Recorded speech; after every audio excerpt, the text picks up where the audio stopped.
In this tutorial, I'm going to show you how to fix the payment failed error on Gumroad. First, open Gumroad and log into your account.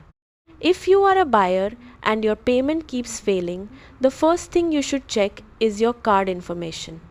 Make sure your card number, expiration date, CVV code, billing details are all entered correctly.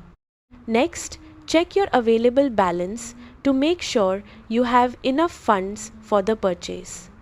Some banks automatically block online or international transactions, so if the payment still fails, contact your bank and ask whether the transaction was declined for security reasons.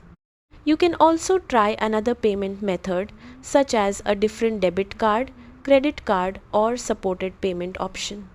If you are seeing identity or verification errors, make sure your uploaded documents are correct and complete. For example, if Gumroad asks for identity verification, upload clear images of both the front and back of your identification document.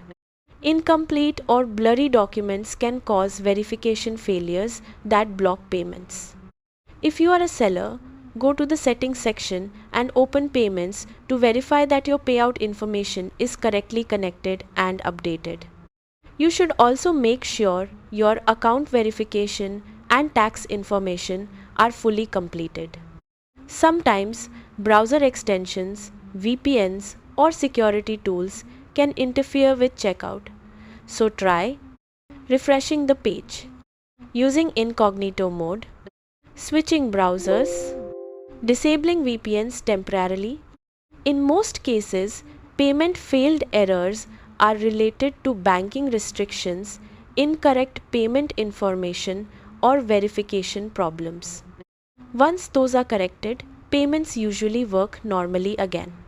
And that's how to fix the payment failed error on Gumroad. Thanks for watching and goodbye.